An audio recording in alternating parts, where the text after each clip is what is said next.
Mahlzeit, herzlich willkommen beim Radio Video Magazin, einem neuen Video unsererseits. Ich stehe vor einem Regal.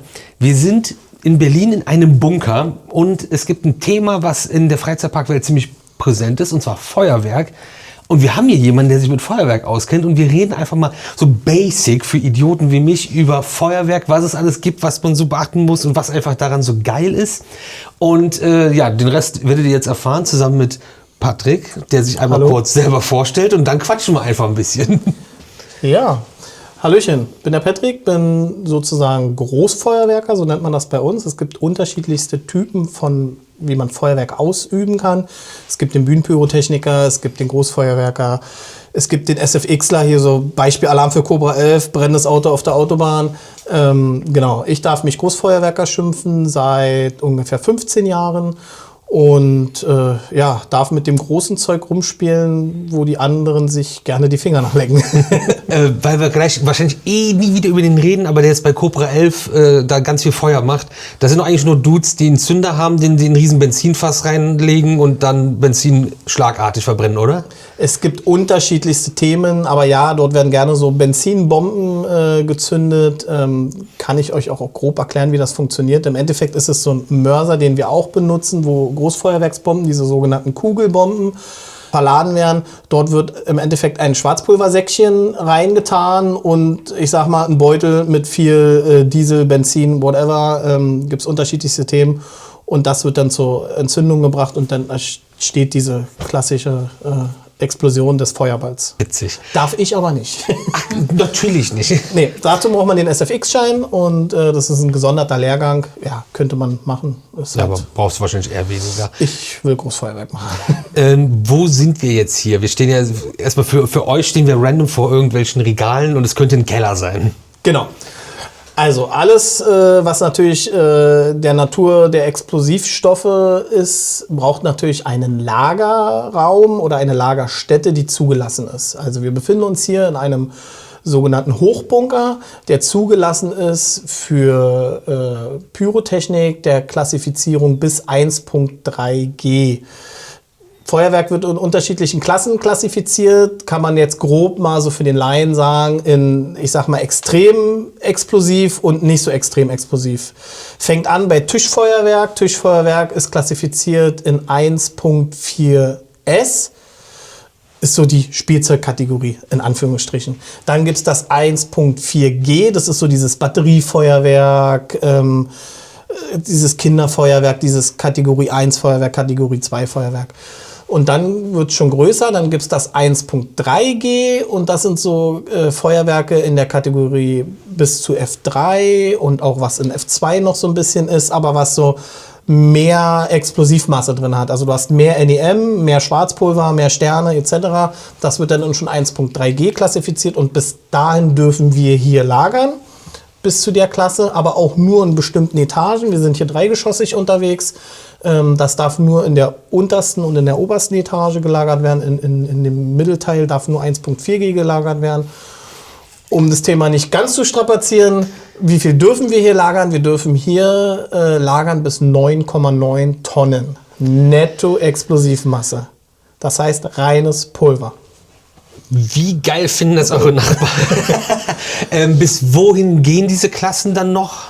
Genau, danach gibt es dann noch für uns in der Pyrotechnik 1.1G. Das sind so die Hauptklassen. Es gibt noch so ein paar Nischenklassen, aber die sind nicht der Rede wert. 1.1G sind dann so die großen Geschichten, so Blitzbomben, alles was so groß laut knallt. Das darf hier nicht lagern, da braucht man ein extra Lager, was außerhalb vor allen Dingen eines Wohngebietes ist. Du hattest gerade schon angesprochen, wie toll finden die Nachbarn es. Es gab ja so gewisse Zeiten wie Corona und Co., wo ja sowas in Anführungsstrichen verboten wurde. Wir haben hier öfters mal die Polymanzisten vorne im Vorraum zu stehen, weil sie irgendwo gerufen wurden. Mittlerweile wissen einige Nachbarn, glaube ich, schon, was hier so passiert, weil hier halt reges Treiben ist. LKWs bremsen hier an, hier werden Paletten, also hier werden Tonnen gerade im Endjahresgeschäft von A nach B bewegt. Aber hier sind nur Leute unterwegs, die es natürlich auch dürfen. Und es ist angrenzend an ein Industriegebiet. Es ist aber auch Wohngebiet über die Jahre geworden. Es hat Bestandsschutz, sagen wir es mal so. Also würde ich morgen hier diesen Bunker neu zulassen wollen als Lagerstätte, würde ich das versagt kriegen.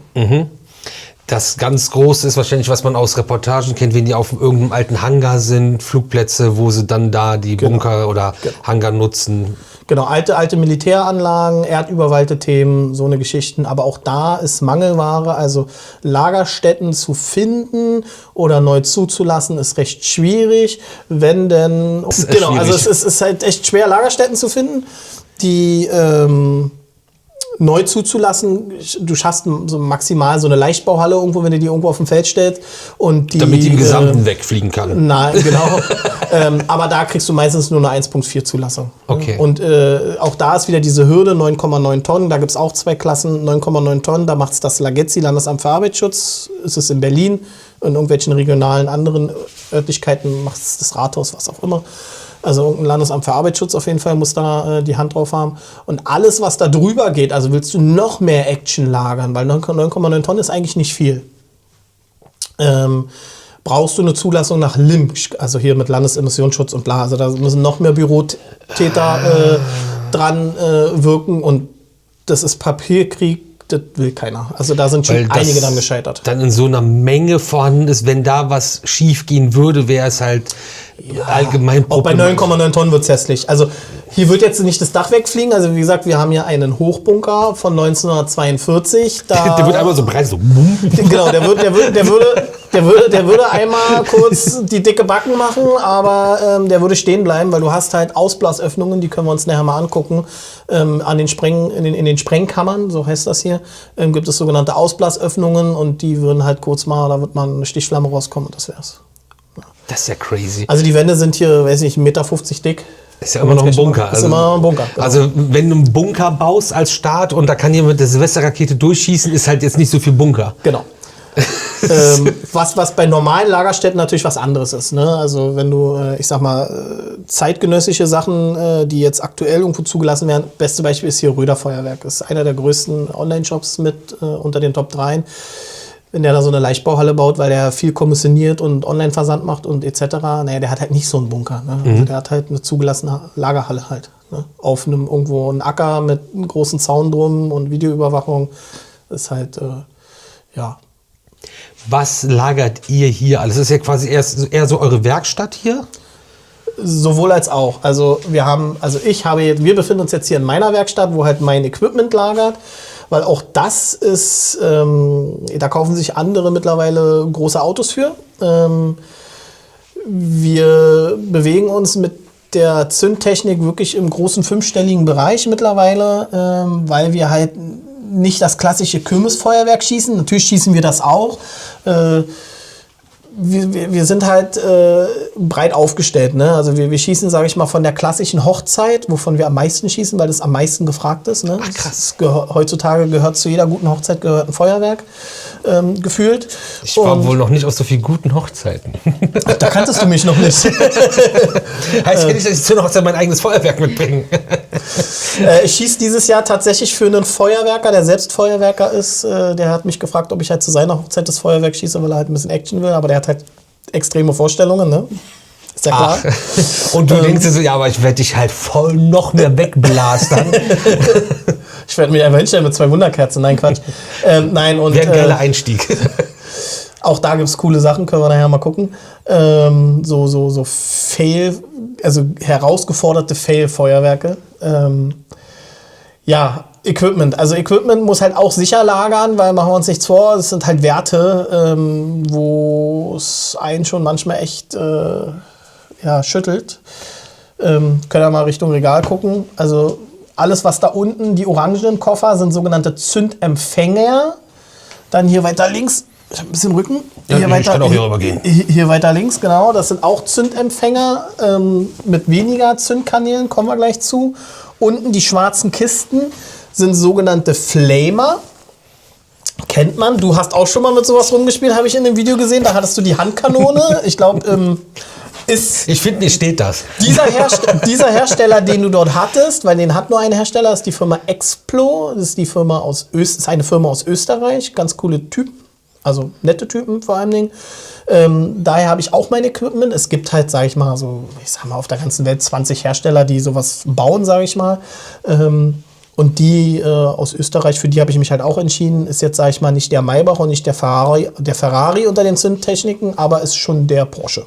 Sagen wir's mal Okay, so. krass. Also es ist jetzt kein China-Schrott, sondern lag auch gut in der Hand. Also wenn ihr noch einen über habt, also die Kartuschen kaufe ich mir selber. gibt's mal günstig beim Lidl, ne, einmal im Jahr im Frühjahr, deswegen deckt man sich damit ein. Genau, also hier unten gibt es dann so die sogenannten Flamer, es sind halt sogenannte Flammprojektoren. Das ist halt, Wie hoch kannst du mit denen schießen? die hier machen so bis 6 Meter. Nicht wundern, dass ich mich bewege, ich alter Mann, ich habe momentan ein bisschen Rücken. Wenn du möchtest, kann ich das Flycase auch rausziehen, aufmachen und zurück. Also das kriegen wir auch noch hin. Genau, das ist ein sogenannter GX-Flamer. Der wird über Funk angesteuert, kannst auch über DMX ansteuern. Ich glaube, da sage ich dir nichts Neues, weil ein bisschen mit Tontechnik und sowas hast du ja auch Berührungspunkte gehabt oder hast. Ich habe immer noch einen DMX-Pult im Wohnzimmer hängen. Genau. Könnten wir anschließen, ist akkubetrieben, kommen halt hier... Wir hören hinter der Kamera ein großes Nein. Kommt halt hier so ein Vierfachadapter drauf, da werden diese klassischen Unkrautkartuschen. Da haben wir noch welche über, die weg müssen. Genau, das Ding ist über Funk, also ich steuere das über Funk, hier kommt noch ein Antennchen dran, oder ist ein Antennchen dran. Und ich kann die dann über Funk auslösen, über mein Master-Modul, also oben die schwarzen Koffer ist sozusagen der Master, da auf Augenhöhe. Das heißt, dass du gehst hier raus und gehst dann da rein. Alles Funk. Alles Funk. Aber warum hast du noch die Nopsis da dran? Kommen wir gleich zu. Genau, also es ist alles Funk, weil wir wollen mit unserem Zeug natürlich, also wir reden von dem sogenannten Abbrenner. Das scharfe Zeug steht also auf dem Abbrenner. Wir haben Sicherheitsabstände, die wir rein gesetzlich logischerweise auch einhalten müssen und stehen natürlich mit unserem Zündpult, mit unserem Mastermodul in sicherer Entfernung und lösen über die Ferne aus. Und wir machen jetzt, sage ich mal, auch kein Rums-Bums-Feuerwerk, so kirmesmäßig oder so, sondern wir programmieren sowas wirklich feinst genau bis auf die Hundertstel Sekunde am PC. Gibt es diverse Programme für, die man, sage ich mal, als Freeware oder halt auch für teuer Geld einkaufen kann. Mit Visualisierungssoftware und sowas alles gibt es feine Sachen. Und schießen dann sogenannte Pyro-Musicals. Also teilweise taktgenau zu Musik, je nachdem, was das Budget hergibt. Oder halt auch Musik begleitend. Oder halt mit Musik untermalt. Gibt es halt, je nachdem, was der Geldbeutel hergibt. Genau. GX-Flamer ist eine Komponente davon. Da habe ich aktuell 4 Stück im Repertoire, habe aber auch diverse Kollegen, wo man sich mal noch welche bauen kann. Also ich habe auch schon mal 10 Stück vorne in der Front hingestellt und dann kannst du die so schön durchsteppen lassen oder als Wand und voll geil. Tanzen lassen. Macht halt Spaß. Mein Highlight sind aber eigentlich die hier. Die funktionieren mit Gas, GX. Wenn das Flycase größer wird, wird es witziger. Oder ist es doppelt drin? Spannender. Nein, es ist größer. Mach mal bitte den Deckel zu. Und der kann sich doch bewegen, oder? Der kann sich bewegen. Hier reden wir von einem sogenannten Wave Flamer. Dieser Wave Flamer funktioniert mit Aluhol. Hier ist ein Kanister drin mit Isopropanol. Und jetzt fragst du dich, warum ist das so puschegelb? Wahrscheinlich hat das steuerliche Gründe. Nein. Ja, aber mit Heizöl und Diesel ist Ja, okay. Das ist klassisches Isopropanol, wie man es halt auch so, weiß nicht, in der Industrie irgendwie benutzt. Allerdings müssen wir hier noch einen Schluck, also in einem bestimmten Mischungsverhältnis, da oben die braune Flasche, Rizinusöl muss da rein. Ja klar, das ist wo jeder denkt, logisch. wo jeder sofort Ich habe das Rizinusöl wieder vergessen. wo jeder normale Mensch denkt, wenn man an Rizinus was denkt man? An Durchfall. Wenn man jemanden ärgern will, gibt man ihm Rizinusöl. Nein, das muss da rein, weil wir haben hier eine Hochdruckpumpe und natürlich Themen, die geschmiert und gegen Korrosion geschützt werden müssen. Dementsprechend kommt da Rizinusöl rein, um halt die ganze Geschichte gangbar zu halten. So, ja, was haben wir hier? Das ist halt ein Wave Flamer. Jetzt kannst du mal schätzen, was so ein Ding kostet. Boah, da bin ich echt schlecht drin, aber... Ich kann dir sagen, in den letzten Jahren hat sich der Preis verdoppelt. Boah, dann bist du jetzt bestimmt locker bei 4.000 Euro. 5er. Aktuell kostet der 5 plus Steuern. Ich habe beide damals zum alten Preis für 2,5 gekriegt. Geil. Ein Kollege von mir hat sich die gekauft, der wollte sie dann nicht mehr haben, weil er sie nicht so gut ansteuern kann wie ich, weil ich sie halt ich habe halt alles aus einem Guss, ne? Alles von der gleichen Firma. Er hat eine andere Zündtechnik, muss sie über Umwege ansteuern, über DMX, was aber auch alles geht, aber er hat sie nie genutzt, weil groß und schwer und tralala. Aber es ist geil. Ich nutze sie auch nur einmal im Jahr, aber haben ist besser als brauchen. Das ist richtig. Und dann hast du hier oben wahrscheinlich über Strom den... Genau, du hast so eine Piezo-Zündung. Und genau. Dann kommt er ganz unten... Da ist eine Hochdruckpumpe drin und das Ding kann sich sozusagen 270 Grad macht der einen Bogen. Also von schräg unten links bis schräg unten rechts. Das Ding gibt's auch Produktvideos und so, können wir uns mal im Internet angucken. Viele Phantasien, Wintertraumbesucher haben sowas auch schon mal in der Art gesehen. Genau, das sind aber nicht so eine Geräte, die haben Festinstallationen. Ja, die sind ja auch versenkt. Disney. Also. Genau, genauso wie bei Disney. Das es gibt eine Meldung aus dem Publikum. Kauft man das dann mit Flycase? Ist das dann auch Nein. inklusive? Also ja. Die Frage war, ob man es mit Flycase kauft. Genau. Die Firma bietet das an. Naja. Da kriegst du dann auch 4 Flycases auf dem freien Markt für. Genau so. Ich habe halt einen China-Flightcase genommen und fertig ist. Ne? Ich sag mal, das ist ja Stangenware, so Flightcases. Zum Beispiel dieses Flightcase hier, weil für diese Flamer gibt es gar kein passendes Flightcase. Ich stehe ja auch immer so auf... Das muss halt vernünftig sein und zueinander passen und auch professionell wirken. Du könntest das Ding ja auch in einen Pappkarton packen. Aber wie sieht denn das aus? Das ist eigentlich ein Flightcase für eine Disco-Kugel. Ach, wie süß. Ne? Bis in die Maße gegoogelt, zack, zack, fertig ist. Ne? Die Firma bietet Flightcases für diese Geräte an, aber die sind 3-mal so groß. Da kannst du in 2 Geräte plus Schläuche und so, weil du kannst auch hier nicht mit Gaskartuschen arbeiten, sondern mit richtige Propanflaschen. Also wenn du halt mehr Action machen willst.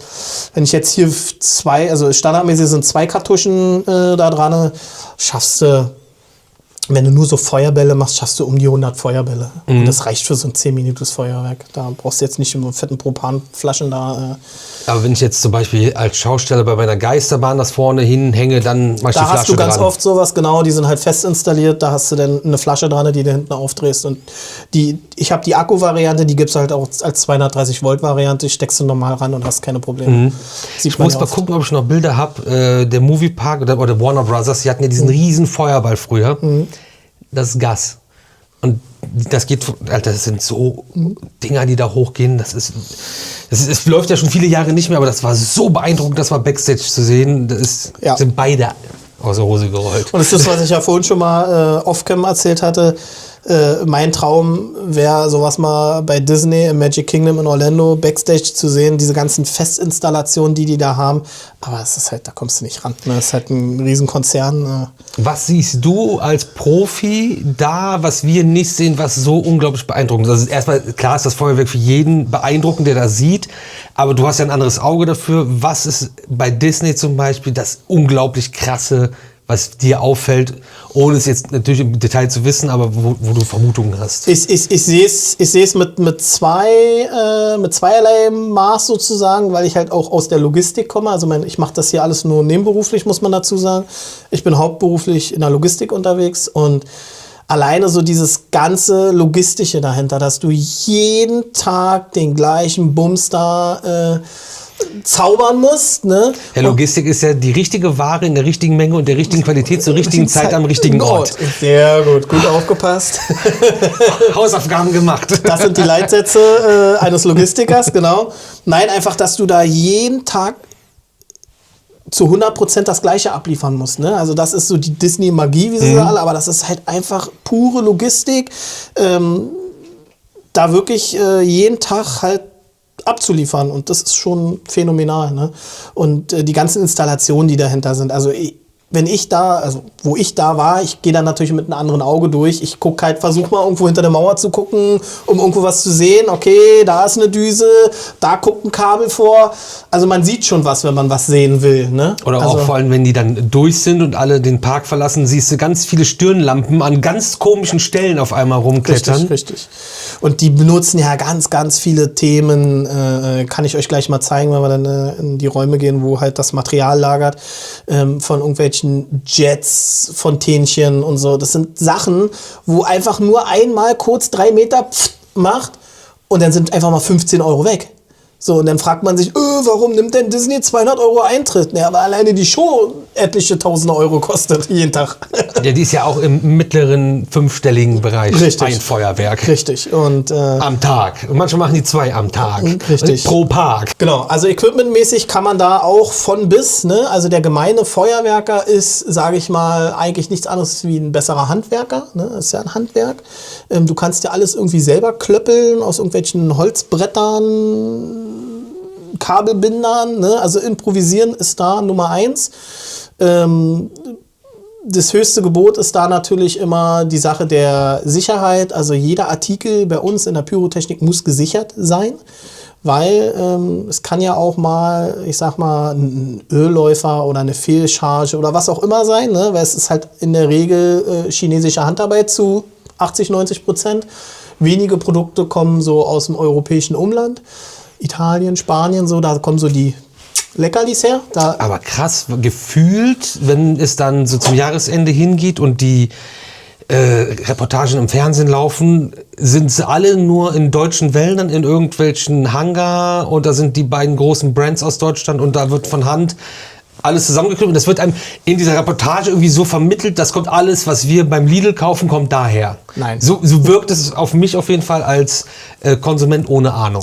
Genau, die meisten Reportagen, die man so sieht, sind von der Firma Weco. Ganz coole Dudes, die kenne ich auch persönlich, weil man sieht sich halt auch auf Messen, ähnlich wie bei euch in der Freizeitparkindustrie.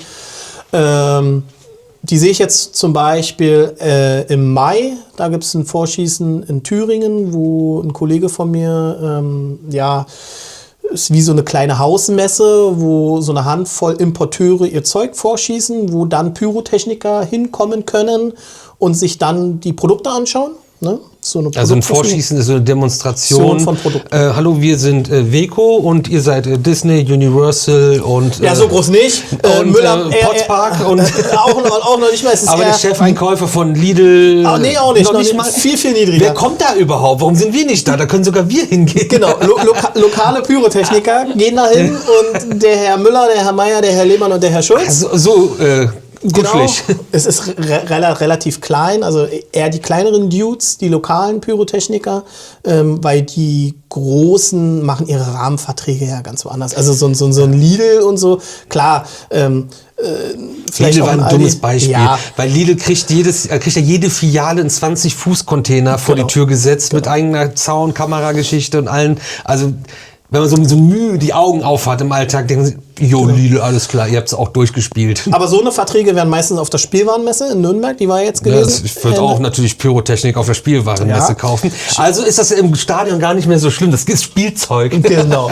Genau, also die größte Messe, die es für uns so gibt, ist die Spielwarenmesse in Nürnberg. Da gibt es die sogenannte Halle 9, glaube ich ist das, Halle 9. Und die ist zu 30% sind dort pyrotechnische Firmen drin, Importeure, auch ein paar Chinesen haben da ihre Stände und versuchen ihr Zeug am Mann zu bringen.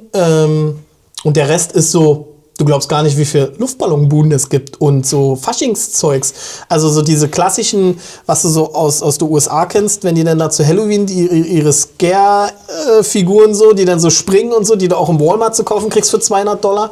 So stellen die da aus und 1 Million Luftballons. Du glaubst gar nicht, wie viele Buden es gibt, die dir Luftballons verkaufen wollen. Du glaubst gar nicht, wie viele Leute Stoppersocken verkaufen. Ja. Genau so kannst du das, habe ich gesehen in einem einen Video, kannst du das gleichsetzen und das ist diese Halle 9 und da werden halt auch so Deals wie Aldi, Lidl, Tralala bei Weco und Co. Gemacht. Okay, krass. Aber meistens passiert sowas im Hintergrund.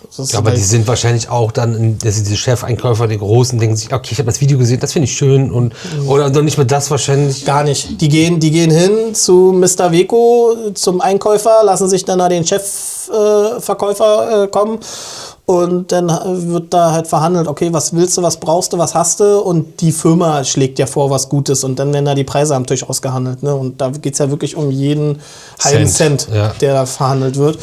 Und wie groß schreibe ich die Brenndauer und die Schüsse nur noch auf den Karton, weil alles andere interessiert ja offensichtlich keinen mehr. Genau.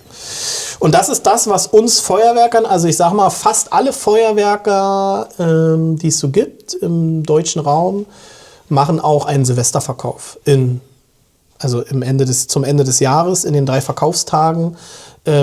Viele betreiben kleine Online-Shops, gibt auch so 2, 3 größere Online-Shops, die halt so Zeug vertreiben, und die tummeln sich natürlich auch auf den Messen rum und gucken sich den Neuesten an.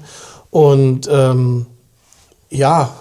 ist sozusagen dann das zweite Standbein eines Feuerwerkers, dass man so am Ende des Jahres noch mit legalem Zeugs, ganz wichtig, weil da kommen wir gleich auch zu einem wichtigen Thema zu sprechen, mit legalem Zeugs sich von der breiten Masse, vom Discounter abzuspalten. Weil wir haben das Fachwissen, wir wissen, dass da geiles Zeug rauskommt, weil wer hat es nicht schon gehabt?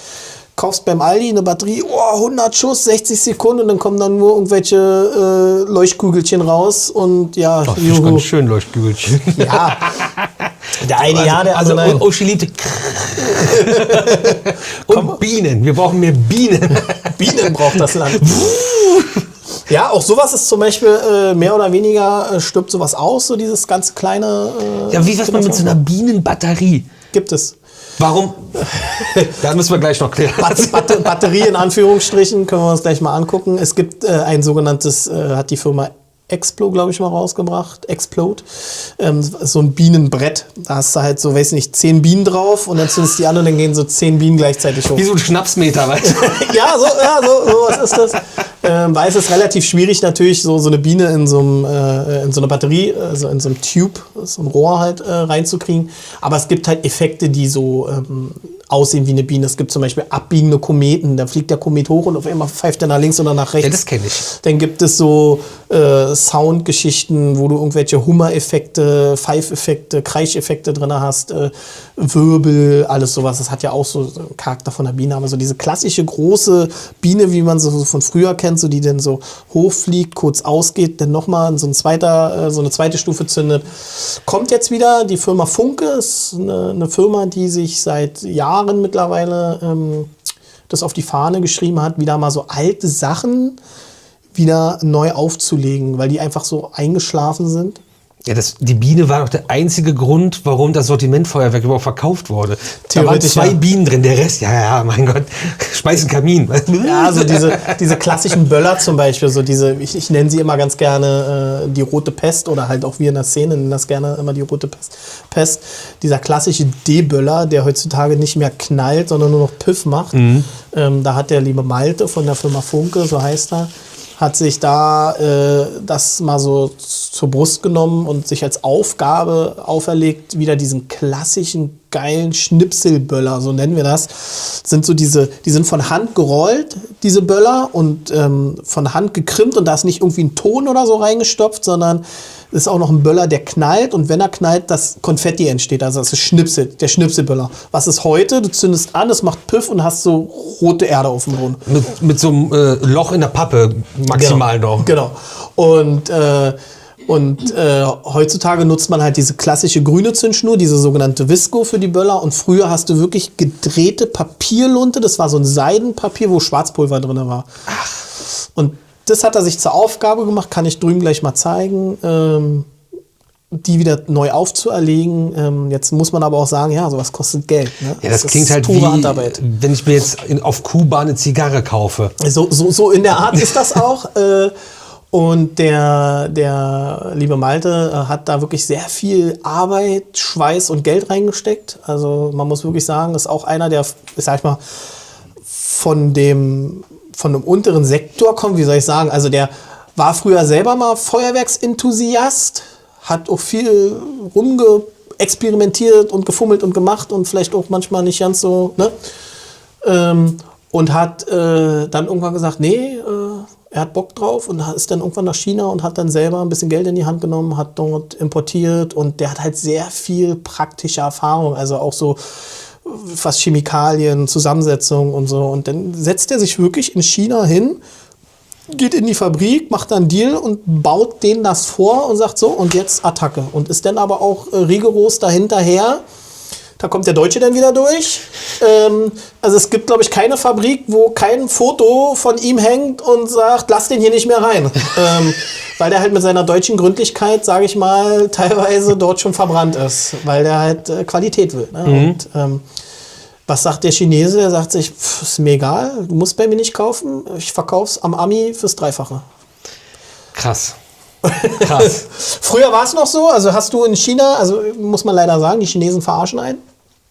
Und du gehst jetzt hin und sagst, ey, lieber Chinese, bau mir mal bitte Batterie, 16 Schuss, weiß ich nicht, roter Aufstieg, blaue Sterne.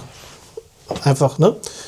Dann machen die dir das fertig, sagst, ja, mach mal 100 Kartons fertig und dann, wenn du fertig bist, sagst du Bescheid, dann komme ich zur Endabnahme und dann kannst du mir das Zeug rüberschicken.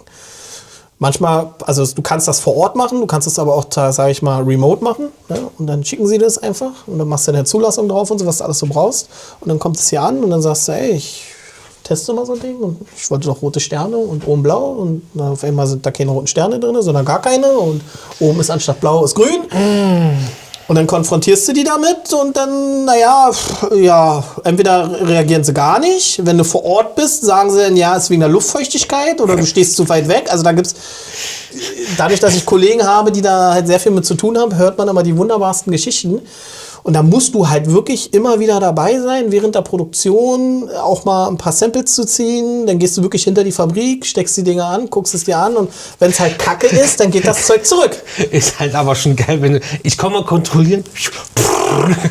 Ja, da gibt's, das ist leider die Aufgabe, weil man darf aber nicht vergessen, jetzt sind wir wieder beim Thema Pyrotechniker, du brauchst halt Material, was, sage ich mal, zeitmäßig exakt läuft und du willst ja auch, dass die Farbe oder der Effekt, der da rauskommt, den du dir ja ausgedacht hast, weil du willst den ja in irgendwelchen Shows ja einsetzen, ne? Und im Endeffekt versuchst du ja in deinen Shows ja auch irgendwie eine Geschichte zu erzählen zu irgendwelcher Musik und dann muss es ja passen, da kann ja nicht irgendein Kraut und Rüben rauskommen. Wenn du jetzt natürlich so Konsumentenfeuerwerk, was am Endjahres, da kannst du alles, was die Müllschippe hergibt, sag ich mir jetzt übertrieben, ne? Wollen die Leute, die Importeure oder die Firmen ja auch nicht. Die wollen ja ihr Produkt über Jahre, dass es stabil ist. Aber das interessiert den Chinesen nicht, weil die kippen da rein, was sie wollen, und Hauptsache die verdienen Geld und Verträge gelten da auch nicht. Also wenn du sagst, ey, ich habe jetzt im Sommer 3 Wochen bei dir gebucht und du arbeitest jetzt 3 Wochen für mich in der Fabrik und da kommt aber ein anderer und der zahlt doppelt so viel, naja, dann was für ein Vertrag. Ja, die wissen ja, wo willst du denn hingehen und dich beschweren. Das ist, genau. Kannst du ja nirgendwo, das wissen die, das, ja, aber... Es gibt da in China halt so einige Geschichten, die man so hört und auch selber mitbekommen hat. Entweder bist du wer, hast eine gewisse Größe, wo sie sich sagen, oh, mit dem verscherze ich es mir mal lieber nicht. Oder, ja, weiß ich nicht, du kennst die Tochter vom Fabrikbesitzer oder gibt es so viele Themen. Zum Beispiel, wenn du die Importeure so anschaust, mit was die so dann immer rüberfliegen. Der eine hat einen Koffer voll Wein, der andere hat da irgendwie, weiß nicht, Haribo und Milka-Schokolade kiloweise drin. Das feiern die und damit bestichst du die mehr oder weniger. Wow. Warum hast du das gerne Feuerwerk? Ich habe Gummibärchen. Aber ja, kommst du bei mir vielleicht auch weiter mit das? Im übertriebenen Sinne ist das so und ja. Aber ist das mit dem, wo der Chinese vielleicht mehr Geld dran verdient, was er nicht reinpackt, was du willst, ist das auch bei den Kugeln, die ihr dann ordert für eure Sachen, die ihr präzise auf Musik schießt? Ja, also es gibt auch dort unterschiedliche Qualitätsmerkmale, Standards, sagen wir mal so. Es kann sich auch mal ein falscher Stern drin verirren. Ich sag mal, du willst eine blaue Pioni, so heißt das, ist ein blauer Ball mit blauen Punkten. Und dass da vielleicht mal ein roter Stern drin ist. Das kann mal sein. Aber da ist es in der Regel nicht so, dass die, also das schießt du ja alles vor. Was sie dann ganz gerne machen, ich sag mal, du bestellst ein Sortiment und du hast so einen Karton mit 72 Stück von blauen Pionis, dass dann du den Karton plötzlich aufmachst und dann sind da irgendwie 5 Grüne bei. Weil sie haben nicht mehr gereicht, um den Karton voll zu machen, und dann schmeißen sie noch 5 Grüne mit rein. Steht aber drauf. Also, okay. Alles schon vorgekommen. Und um das Ganze ja präzise in den Himmel zu bekommen, das machst du ja nicht mit dem Feuerzeug. Richtig. Und nicht mit so einem Zündlunden-Dingens, Sondern ihr Genau. habt diese Koffer, die wir schon angesprochen haben. Genau, wir haben sogenannte Zündtechnik hier von der Firma Explo, vorhin schon kurz erwähnt, ist eine Bude aus Österreich, ganz coole Dudes. Wir haben hier ein sogenanntes Master-Modul, das ist das linke, das ist sozusagen das Gehirn, der PC, der Sender, das Steuerpult, wie man es auch immer nennen will. Wir sagen dazu Master und Slaves, die ein bisschen noch schmutzig sind. Aber das hast du ja auch im Allgemeinen beim DMX, hast du ja auch immer, also nicht, wenn du jetzt Sound to Light zum Beispiel machen würdest, Hauptsache blinkt, hast du ja auch einen Master und der Rest sind die Slaves, die dann Genau. das nachmachen, was der Master vorsagt. Genau. Wir bewegen uns hier im bidirektionalen Bereich. Das heißt, wir senden und empfangen im Millisekundenbereich, also die kommunizieren die ganze Zeit. Das Ganze passiert über Funk.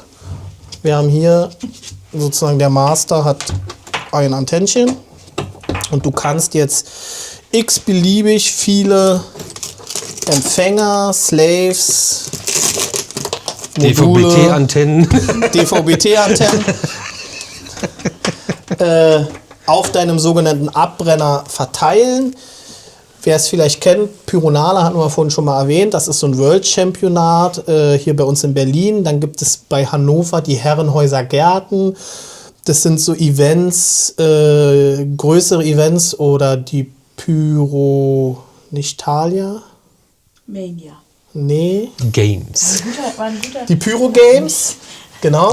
Die Pyro Games ist auch ein großes Event, was auch viel auf so Freizeitpark-Geländen passiert, so gerade Heidepark, so die Ecke und so, gab es da stehen denn bei einem so ein Feuerwerk können teilweise 20, 30 solcher Empfänger stehen. Krass. Weil man schießt von mehreren Positionen. Man redet beim Feuerwerk immer von sogenannten Frontpositionen. Da steht alles so, was, ich sag mal, buntes Licht macht, Leuchtsprühartikel, Sonnen, Fontänen, Vulkane, bengalische Lichter, Strobes, Jets, alles, was so ein Nahbereichsfeuerwerk ist. Was ich auch als Zuschauer direkt sehe, also ich sehe Genau. quasi, wo es steht. Genau. Das ist nicht dieses auf der Kirmes groß beworbene Höhenfeuerwerk. Genau. Okay. Genau. Das ist alles im Nahbereich, wo man halt kurze Sicherheitsabstände gewährleisten kann und was in der Regel zur Illumination dient. Und bei so größeren Feuerwerken, nehmen wir jetzt mal wieder die Pyronale, weil das ist so das Größte in unserem Raum. Da wird dann einfach mal auf der horizontalen gesehen so von 13, 14, 15 Positionen geschossen. Nur fürs Nahbereichsfeuerwerk. Und dann hast du das Ganze nochmal für die Mitten. Das ist dann alles so Batteriefeuerwerk, sogenannte Single-Shots, Elemente, alles was so vom Kaliber her so bis 50 Millimeter ist. Und dann gibt es die hintere Reihe, also man redet immer dann von dem Höhenfeuerwerk, wo die sogenannten Kugelbomben geschossen werden oder auch größere Feuertöpfe, die größer 50 Millimeter sind.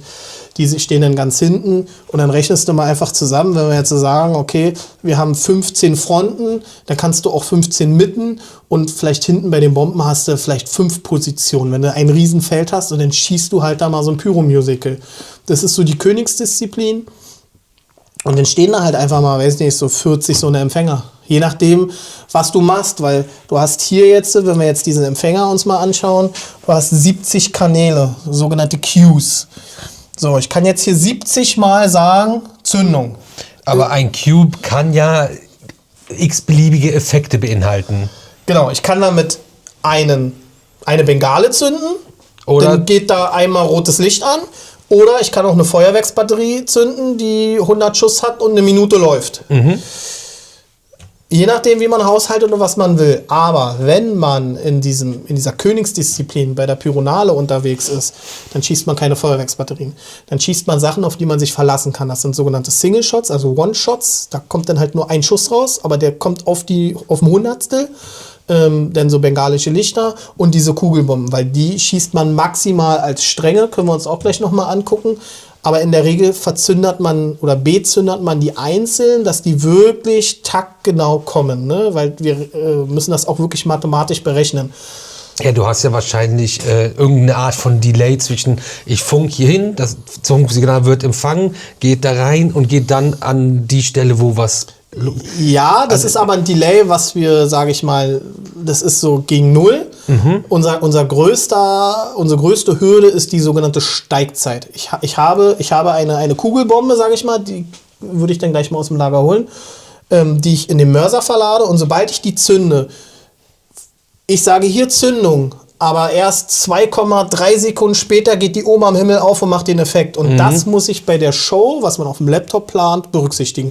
Dort reden wir von Steigzeiten. Jeder Hersteller, jedes Kaliber hat unterschiedliche Steigzeiten, jede Charge. Da muss man sich dann, ja. Hat das auch mit Wetter zu tun, wie schnell das steigt oder nicht steigt? Das wollte ich auch noch fragen. Ja, theoretisch spielt das Wetter uns fast nie einen Strich durch die Rechnung.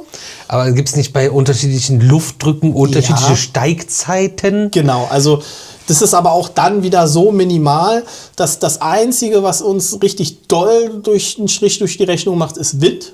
Ja. Weil du musst dann teilweise, also es gibt Windstärken, nagelt mich jetzt nicht fest, mein Wiederholerlehrgang ist schon wieder ein paar Monate her. Also jetzt, ich würde ja mal behaupten, dass wahrscheinlich da auch jede Genehmigung das schon beinhaltet und jeder das wahrscheinlich fast anders macht. Jein. Das Sprenggesetz sieht vor, dass du ab Windstärke X den Sicherheitsabstand verdoppeln musst. Und ab Windstärke Y wird es dir untersagt. Das sagt das Spreng-G für uns aus.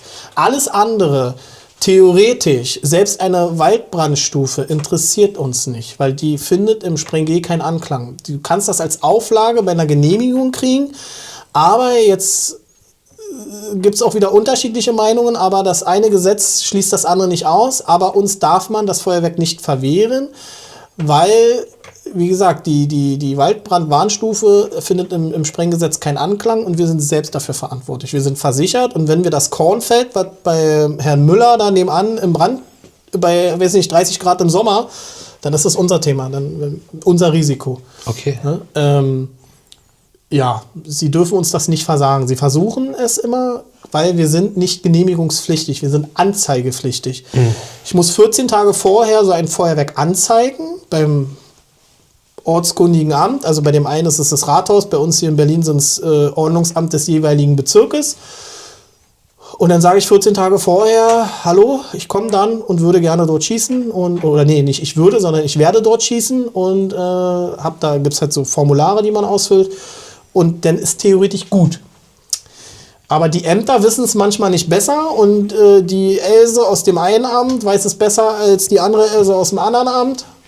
Und das macht mittlerweile wirklich keinen Spaß mehr. Also es ist mittlerweile schon ein richtiger Nervenkrieg, sich mit den Ämtern auseinanderzusetzen, weil wir, ich werde jetzt nicht sagen, die Herrschaften dort bekehren müssen, aber wir haben hier bei uns hier oben, wir haben eine Stammlocation hier oben am Bodensee in Birkenwerder, das ist das Speckgürtel in Berlin, das ist eine Hochzeitslocation, da mussten wir uns das Thema schon mal einklagen. Und seitdem sind wir aber cool mit dem. Also wir sind wirklich per Du jetzt mit dem Jungen vom Amt, weil wir denen einfach mal ein bisschen Licht ans Fahrrad gemacht haben. Weil auch die wollten uns das versagen. Und da haben wir gesagt, es gibt gar keine rechtliche Grundlage. Und er war der Meinung, wir waren unserer Meinung, und unsere Meinung hat leider überwogen. Weil man darf immer nicht vergessen, es ist so eine Nische. Also Feuerwerk ist eine recht große Nische für die Ämter. In der Regel macht es der Bearbeiter, der auch für Kindergärten und Friedhöfe zuständig ist. Ist jetzt kein Spaß, ist wirklich so, ist ganz oft so. Also wenn du irgendwo ein Feuerwerk schießen willst und googelst das Amt aus keine Ahnung, Fichtelhausen, und dann findest du da den Herrn Meier, und der Herr Meier ist für Ordnungsangelegenheiten, Friedhöfe, Kindergärten und Straßensperren zuständig. Und dann, hallo, ja, habe ich mal was von gehört, was haben Sie denn? Und dann versuchen sie sich da irgendwie zu belesen, und naja, ist immer recht schwierig. Demnächst gucken die einfach das Video. Ja, also bidirektional heißt das hier bei der Anlage, wir senden und empfangen sozusagen Signale. Das heißt, ich kann diesen Koffer komplett abfragen. Also wir sind wieder bei der Show. Wir schießen jetzt hier so ein fettes Pyro-Musical für der Pyronale. Ich mache das Ding ab. Ja, sieht ein bisschen oldschool aus, weil es nur so ein blödes 2-Zeilen-Display ist. Heutzutage würde man mindestens ein 7 Zoll Touch-Display erwarten. Aber auch das muss ja funktionieren bei Wind und Wetter. Deswegen das Zeug kannst du hier bei Regen, Sturm und Tralala benutzen. Es ist auf jeden Fall bis zum gewissen Punkt wasserdicht. Im Durchschnitt ist Feuerwerk halt auch meistens draußen. Genau. Ja, aber auch diese Anlage ist dafür zugelassen für Bühnenfeuerwerke, ne? Weil du darfst ja damit auch die sogenannten, oder kannst damit diese Flamer steuern. Genau, was ist bidirektional? Bidirektional ist, ich schicke ihm die Information und sage Zündung und er gibt mir die Information zurück, ich habe gezündet oder ich weiß, wie dein Akkustand ist. Ich kann durchmessen, Ohmwerte, wer in der Elektrotechnik ein bisschen unterwegs ist, die Widerstände von den sogenannten Anzündern, kommen wir gleich zu. Daran kann ich erkennen, ob der einen Schaden hat oder nicht. Ich kann durchmessen, ob es richtig angeklemmt ist. Ich weiß, also der Kollege weiß, dass dieser Koffer, der hat eine Adresse. Also der weiß, du bist in der Show Pyronale 2026, der Koffer 1 auf Position 1 und du musst, weiß nicht, 65 Kanäle haben und du musst 65 Effekte da drauf klemmen. Und wenn ich die dann geklemmt habe, kann ich über Fernabfrage fragen, hast du denn auch die 65 Effekte oder hast du nur 64? Dann weiß ich, oh, das ist ein Fehler, da muss ich nochmal gucken gehen.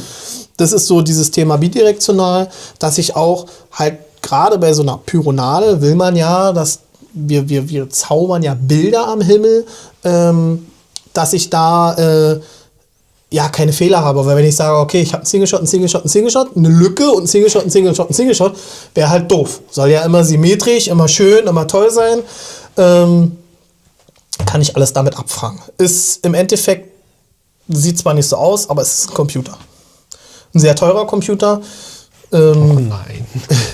Willst du mal wissen, was sowas kostet? Ja. Also wir liegen hier ungefähr bei 2.700 € bei so einem Gerät. Und der liegt ungefähr bei 2,5. So, ich sag mal, der gemeine, normale Haus- und Hoffeuerwerker sollte... Soll ich noch... Kannst du den Taschenrechner rausholen, lieber nicht. Ich kenne nicht so große Zahlen. Genau, und sowas wächst natürlich über die Jahre. Ne? Ich habe auch mal wirklich mit einem ganz kleinen Handsender angefangen. Das ist wie so eine kleine Fernbedienung. Das ist eine abgespeckte Variante davon. Mit einem so einem 30er, also das ist so ein schwarzer Koffer dort. Da hast du halt nur 30 Kanäle. Das ist halt so der ist zwar ein bisschen günstiger, aber damit fängt man halt an. Aber wie nett, dass der mit der Hälfte an Kanälen günstiger ist. Ja, aber ne, hast du dann Der ist 30 ja doch nicht Kanäle. mehr so groß wie der Koffer. Aber der kostet jetzt auch nicht nur den 500 €, der kostet halt auch irgendwie, keine Ahnung, 1200 oder so. Ja, auch hier drüber kann man halt diese sogenannten Flamer, die wir uns vorhin angeguckt haben, steuern, habe ich mir hier mal visualisiert. Das sind sogenannte Reservekanäle. Du programmierst eine Show, spielst die hier rauf und im Endeffekt sagst du nachher nichts anderes wie, können wir mal simulieren, auch er muss hochfahren wie ein PC. So, dann kann man den scharf stellen, hier deswegen hier, Schlüssel. Sollte theoretisch immer ein Mann sein, aber so, und jetzt wäre Zeit für Action. Und dann kann man jetzt sagen, Zündung und dann läuft die Show durch. Und dann sieht man hier oben so eine wunderbare Zeit laufen. Ne? Und dann sagt er auch hier, Box 4, Kanal 11, hier laufen die Sekunden runter. In 13 Sekunden kommt auf Box 4 der Kanal 12. Und dann würde theoretisch hier, wenn es jetzt Box 4 wäre, würde der Kanal 12 in 4 Sekunden einmal kurz aufblinken. Hier gibt es so eine gelbe LED. Und dann würde das Bling machen und dann würde der zünden. Aber der sagt dir jetzt zum Beispiel nicht, dass gar nichts dran hängt. Also der hat jetzt keinen Fehler oder so. Der würde jetzt theoretisch einen Fehler zeigen. Ich muss mal gucken, ob hier noch eine Show drauf ist. Weil ja nichts dran ist, müsste jetzt ja X Fehler zeigen. Das war jetzt der erste Hau. Ich weiß gar nicht, das hat durch. Ich verborg die auch öfters mal. Er sagt jetzt hier zum Beispiel Error, hat man jetzt kurz gesehen. Unten rechts steht dann Error. So, er sagt 0 von 19 Error. Also hier hätten jetzt 19 Drähte stecken müssen und er zeigte 0 von 19 und hat Error gezeigt, weil halt nichts drauf ist. Ne? Und Okay. wenn ich jetzt nur 18 gesteckt hätte, würde ich gucken gehen beim Aufbau, dass da irgendwas fehlt. Ich habe leider auch kein Skript da. Alles gut, aber witzigerweise, ohne dass wir es geplant haben, gehen wir ja so Step by Step durch und jetzt sind wir ja bei den Drähten. Ja. Eigentlich, das ist ja dann der nächste Teil, der danach Du kommt. guckst ja schon die ganze Zeit da so drauf, hier liegt ja etliches an Ja, Material. weil du kannst ja die Boxen so viel durch die Gegend tragen, wie du lustig bist, aber da muss ja Richtig. noch was dran. Genau. Wir reden hier von sogenannten Anzündern. Das wird uns... Die Lunte. Die Lunte? Nee, die Lunte ist eigentlich was anderes. Ich habe aber gerade nichts hier. Doch, warte mal. Muss mal gucken. Das ist die klassische Lunte, die du so als Lunte betitelst. In lang. Das sind jetzt 10 Meter. Was man so zu Hause kennt. Das ist handelsüblich, das dürftest ihr oder du als Otto Normalo auch haben. Das ist sogenannte grüne Visco. Damit dürftest du dir auch deine Feuerwerksbatterien an Silvester verbinden. Kann man kaufen, 10 Meter, keine Ahnung, kostet 5 Euro. Damit kannst du dir dein eigenes Bienchenbrett bauen. Genau. Theoretisch kannst du dich dann hinsetzen mit Teserchen oder mit Kabelbinderchen und kannst sie miteinander verbinden. Das ist das, was du Man macht dann darfst. 100 Bienen zusammen. Ich würde sagen, wir gehen erstmal noch mal kurz auf die Anzünder. Also wie gesagt, das ist grüne Visco. Dann gibt es noch sogenannte rote und gelbe. Das ist dann schon das, was ich nicht mehr haben darf. Doch, auch das darfst du haben. Das ist auch zugelassen. Das sieht aus wie ein Seil. Ich sag mal so, die brennt langsam. Die brennt extrem schnell. Und da gibt es noch eine gelbe dazwischen, die brennt so mittelschnell. Keine Ahnung, die eine 30 Meter, 30 Sekunden der Meter, die andere 60 Sekunden der Meter und die anderen irgendwie 15 Sekunden der Meter oder so. Müsste ich jetzt lügen, müssten wir nochmal nachschlagen. Ja, das dürfte Otto Normalo haben. Wir, oder auch hauptsächlich ich, das können wir auch gleich nochmal zum Anklang bringen, das brauchen wir auch gleich nochmal. Das habe ich auch schon gesehen. Das kommt an die Kugelbombe dran. Genau. Wir schießen in der Regel elektrisch, weil wir einfach sagen, wer hat heutzutage noch Bock da mit so einem Anzündlicht und das da auf alle Viere. Wir benutzen sogenannte Anzünder. Das unsere Ausbilder oder auch Lehrgangsdozenten prägen das uns immer ein, weil viele sagen immer Zünder. Aber wir sind nicht im Sprengwesen. Ah, okay. Das ist der Zünder und das ist der Anzünder. Nein, aber das ist der Zündkoffer. Okay. Und der Zünder sieht genauso aus. Also ähnlich. Ist ein Stück Draht und hat aber hier meistens so eine Messinghülse und wird dann in C4-Dynamit. So, ja, so Knet. Und das findet im Sprengwesen Anklang. Wir haben sogenannte Brückenzünder, Anzünder. Brückenanzünder. Ganz wichtig. Das ist halt so Nerd. Finde ich wichtig. Im Endeffekt haben wir hier einen Klingeldraht, zweiadrig, ganz normales Kupfer, ne? Nichts Weltbewegendes. Und wir haben hier oben eine sogenannte Zündpille. Das ist im Endeffekt eine kleine Platine, wo ein Kurzschluss draufgelegt ist. Und das ist hier angelötet. Und das hier oben ist nichts anderes wie ein Schutzlack, was so halt wie so ein Streichholzkopf aussieht. Und darunter befindet sich ein kleiner pyrotechnischer Satz, ein bisschen Schwarzpulver, sag ich mal. So, und wenn wir machen nichts anderes bei einer Feuerwerksshow wie einen Kurzschluss auslösen. Wir geben hier Strom draus und machen hier einen Kurzschluss drauf. Und dann kommt hier eine kleine Fontäne raus, die macht pft, mehr nicht. Und damit zünden wir den pyrotechnischen Artikel an. So, diese Anzünder gibt es in unterschiedlichen Längen von, keine Ahnung, 30 cm bis 10 Meter. Meine Lieblingslängen sind so 3 und 5 Meter. 5 Meter bei Kugelbomben und 3 Meter so bei Feuerwerksbatterien. Weil du musst dir das ja irgendwie um deinen Koffer hier arrangieren und ein bisschen Leitungslänge brauchst du auch, damit es nicht zu stramm ist. Und ja, warum orange? Sieht man ganz gut auf der Wiese. Achtung. Und genau. Was kostet so der Meter? Wir reden hier von Pfennigbeträge, also so ein Anzünder, ich glaube hier so ein 3 Meter Anzünder liegt bei 57 Cent. Ist das auch ein Einwegartikel. Genau. Aber der Kupferpreis steht gerade gut. Mein Transporter ist gerade voll mit dem Verschleißdraht aus dem Vorjahr. Das geht jetzt nächste Woche auf den Müll. Das hätte ich jetzt noch fragen wollen, ob ihr das sammelt. Ja.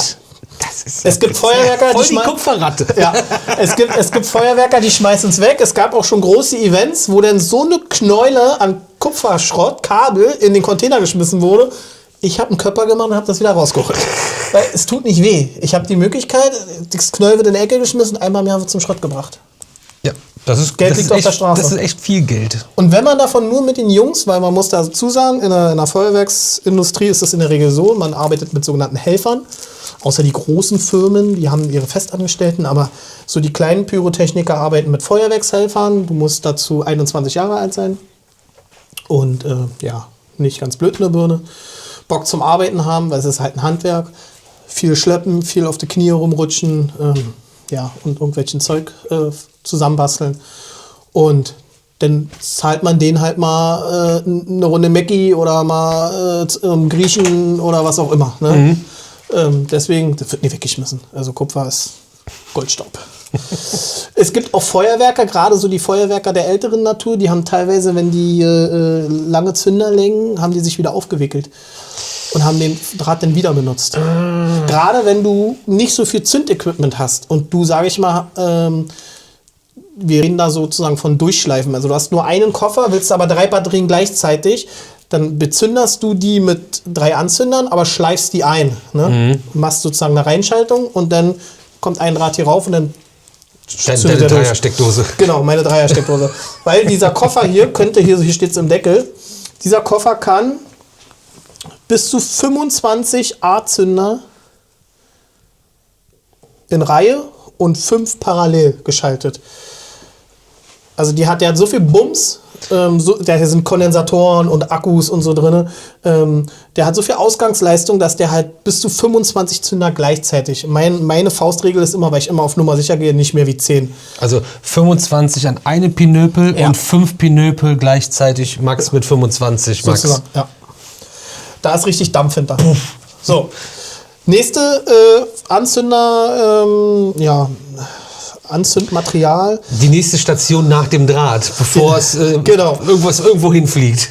Ist die sogenannte gedeckte Stopine. So, und genau, die ist gedeckt. Weil sind sogenannte Stopinefäden. Das ist jetzt eine verleimte Stopine. Normalerweise sind hier 5 einzelne Baumwollfäden drin. Ich versuche es mal zu simulieren. Die ist jetzt verleimt so ein bisschen. Normalerweise sind die hier einzeln drin.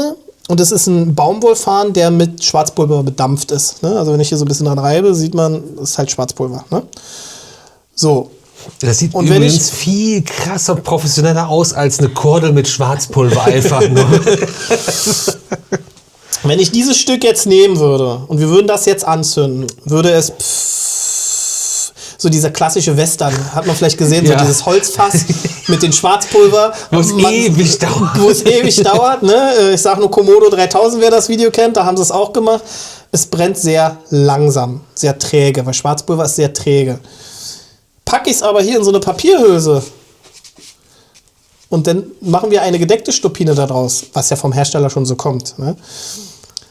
Dann brennt der Meter in 0,1 Sekunde, müsste ich jetzt lügen. Nagelt mich nicht fest. Also es ist ein Wimpernschlag. Scheißegal. Ne? Also ob es jetzt 0,1 oder 0,2 Sekunden sind, ist völlig Wurst. Also wenn wir das jetzt hier anzünden, bevor wir das angezündet haben, ist es hinten schon fertig. Genau, das gibt einen Knall und dann ist das Ding durch. Weil was passiert? Durch das Feuer entstehen hier heiße Gase drin. Und diese Gase sind so schnell, macht einfach... Krass.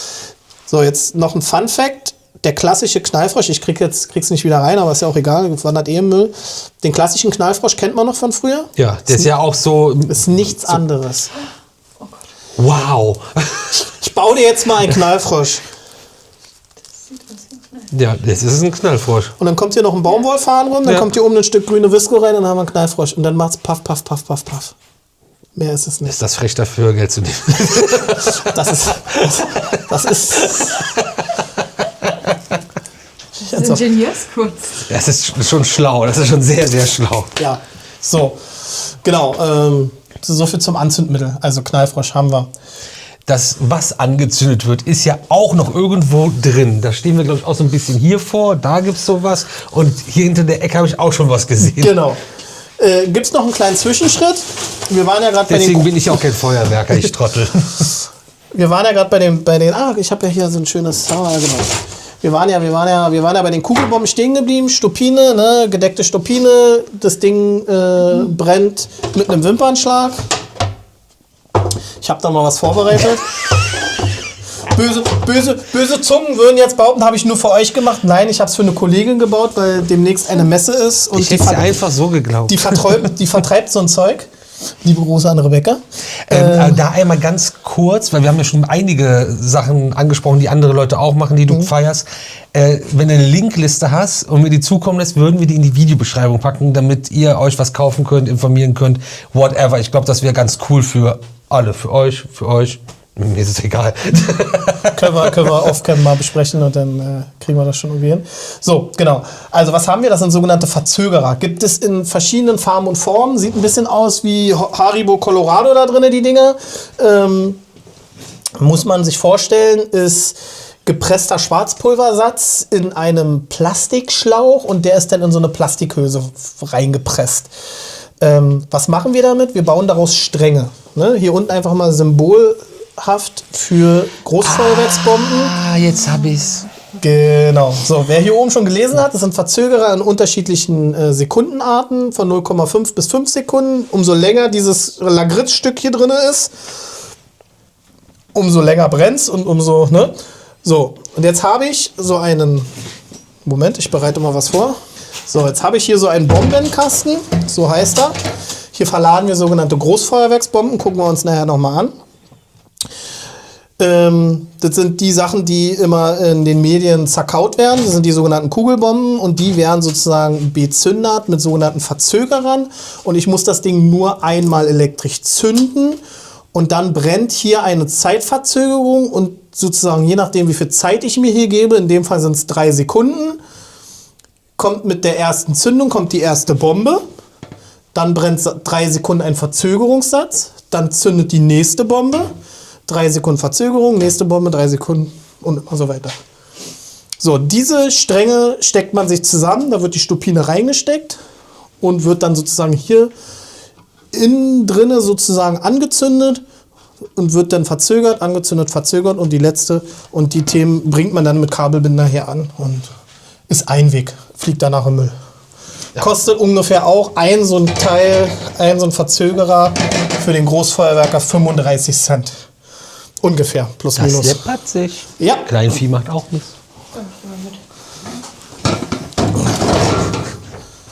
Genau, wir reden halt im Großfeuerwerksbereich halt von sogenannten Mörsern, wo wir halt diese Kugelbomben verladen. Die gibt es in unterschiedlichen Kalibern. Wir haben hier hinten eins der kleineren Kaliber. Das ist 65 mm. Im Endeffekt ein kohlrahmenschwarzes Rohr, weil was da rausgeschossen wird, hinterlässt halt Ruß und Staub und Dreck und Müll.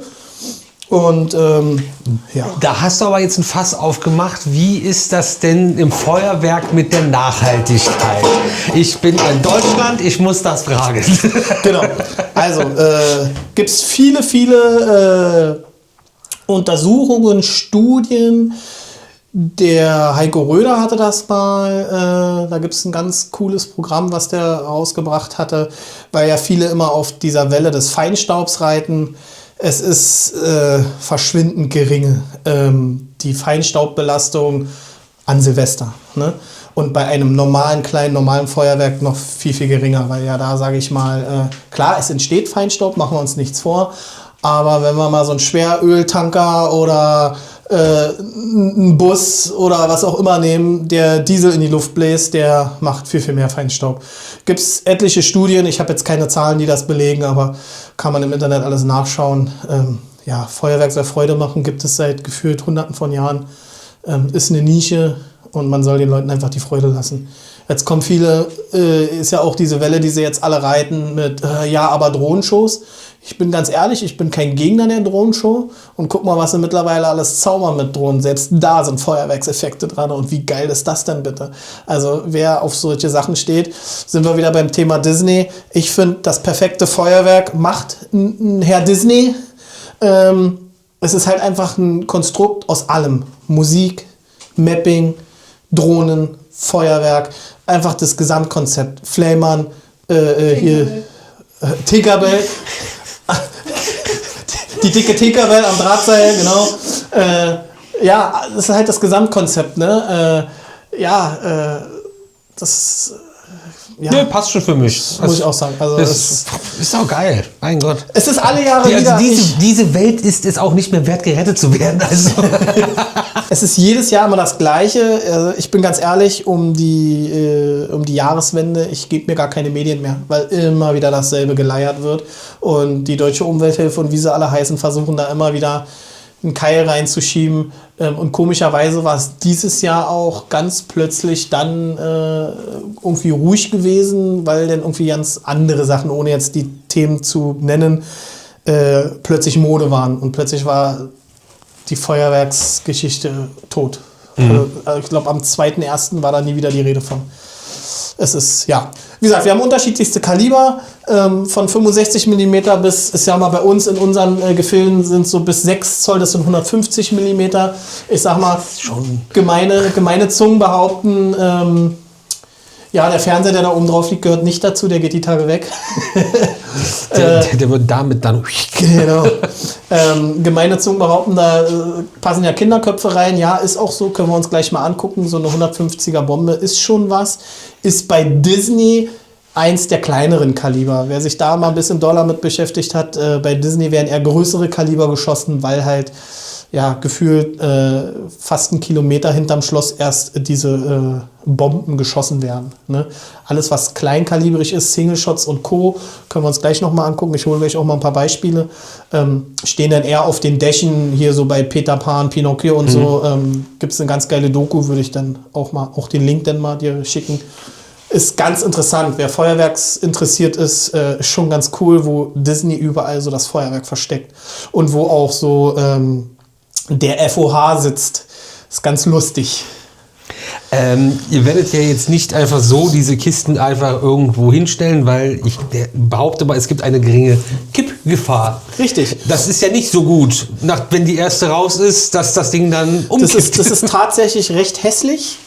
Wer im letzten Jahr in Köln, glaube ich, war das, wo ein großer Unfall passiert ist, einer großen deutschen Firma, ohne den Namen zu nennen, weil also jeder Feuerwerker hat da gezuckt und hat sich sofort gedacht, ich möchte nicht in deiner Haut stecken, weil auch so eine Kugelbombe kann sich mal zerlegen. Also wenn die hier unten in dem Rohr kommt, dann zerlegt sich dieser Kasten.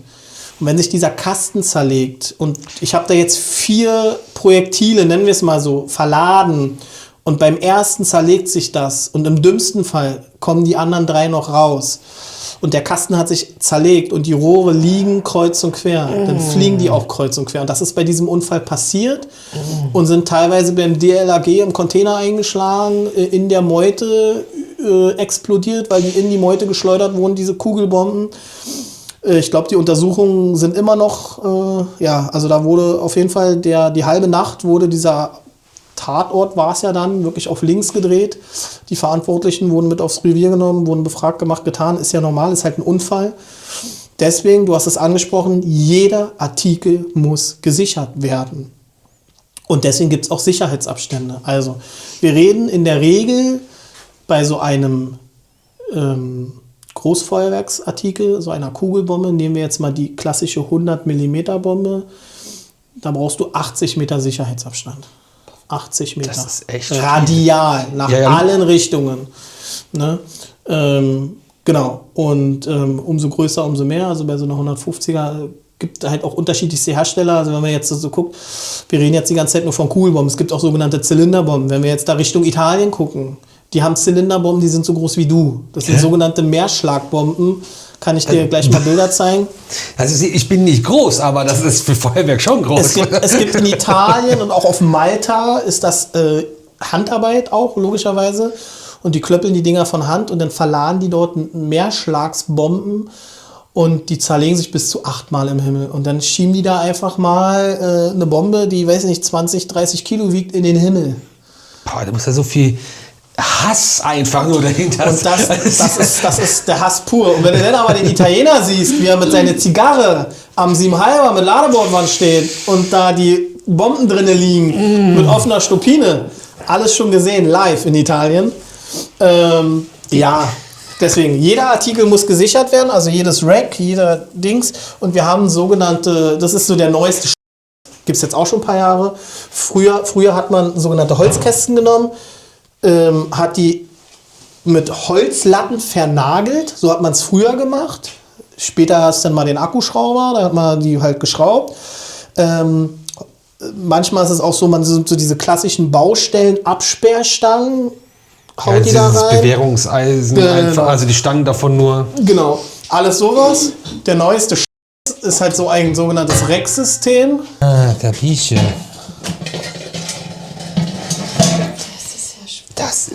Ja, ich glaube, man kann es vorstellen auf beiden Seiten dann. Ne? Gleich, warte. Kommt da noch ein Trick.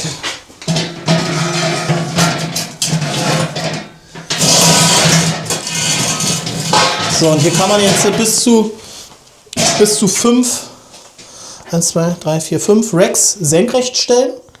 Du kannst es nach links und rechts erweitern. Was du aber auch ich machen kann kannst. Hier kann ich die ja doch schräg stellen, oder? Mal fest. Machen wir so. Überall kann ich die schräg stellen. Aber auch hier ist es so, sobald du winkelst, musst du den Sicherheitsabstand natürlich auch Einfahrtswinkel, Ausfahrtswinkel, bla bla bla. Aber auch dieser Sicherheitsabstand, wenn ich jetzt eine riesen Fläche habe, dann ist es ja, ich bin da hinten ist was, aber auch da hinten und das wird ja noch größer. Ja. Das ist ja, das geht Das aber ist die Kunst. radial vom weit entferntesten Punkt aus. Richtig. Also, weil diese Bombe fliegt ja erstmal schon weiter und dann, wenn die dann explodiert, musst du ja dann noch den Streuradius der Effekte, ja. Cool. Ich kann mal sagen, 80% meiner Feuerwerke, die ich hier im Berliner Raum schieße, schieße ich ohne Kugelbomben, weil wir den Platz nicht haben. Ach krass. Das ist also, sie kommen nicht allzu häufig in Gebrauch. Ja. Aus welchem Material sind die Mörser? Genau, ganz wichtig, hatte ich ja vorhin schon mal off-cam angesprochen. Wir schießen Kugelbomben nicht aus einer Pringles-Packung. Wir schießen Kugelbomben nicht aus dem KG-Rohr aus dem Baumarkt. Diese klassischen braunen Abwasserrohre, wie man sie kennt. Maximal aus einem sogenannten HDPE-Rohr. Das ist so ein schwarzer Kunststoff, kennt man gerne von Wasserleitungen. Schwarzes Rohr, blaue Linie dran. Jo, aber das ist ja die Hauptleitung, die irgendwie eine Straße verlegt Genau, wird. gibt es aber auch in Kalibern. Die könnte man nutzen, weil die nicht splittern, sondern die platzen nur auf. Aber der gemeine, normale, also gehen wir noch mal ein bisschen in der Zeit zurück, der alte Feuerwerker von vor 50 Jahren, der hat aus Pappmörsern geschossen. Wir sind mittlerweile des Kunststoffes angekommen. Sowas kauft man auch in China. Das sind sogenannte glasfaserverstärkte Mörser. Ist das klassische GFK, wie man es auch in der Tuning bei Kunststoffstoßstangen nutzt. Bei jedem Fahrgeschäft-Fahrzeug fast. Genau, Verkleidungen. Einfach zu bewerkstelligender Kunststoff, ne? Mit Glasfasergedöns drin, hält Druck aus und natürlich ein bisschen dicker. Oben, das ist eigentlich nur Makulatur, das muss nicht sein, weil man sieht es bei den Grünen dort, die sind auch einfach nur gerade. Ja. Weil das Mündungsfeuer ist nicht so doll. Maximal bei Zylinderbomben, wir reden jetzt wieder von den großen italienischen mannshohen Bomben, die schießen aber auch viel aus Aluminiummörsern. Das ist aber eher so länderspezifisch. Also wir schießen hier aus Glasfasermörsern. Krass. Kriegst du in der Regel auch nicht kaputt. Es gibt dann noch mal so verstärkte Varianten, wenn du wirklich mal so eine fette Zylinderbombe rausdrückst, dann ist sie ein bisschen doppelt so dickwandig. Dann können die auch ein bisschen mehr ab. Ja. Genau, deswegen sichern, ne? Das steht in sich komplett. Selbst wenn der Mörser sich jetzt hier zerlegt, das Metall hält das schon aus. So ein Holzkasten zerfliegt gerne mal, ist mir auch schon passiert. Ich sag mal, der normale Feuerwerker ist in der Regel immer innerhalb seines Absperrbereiches, ne? Logisch, irgendwo an der Seite.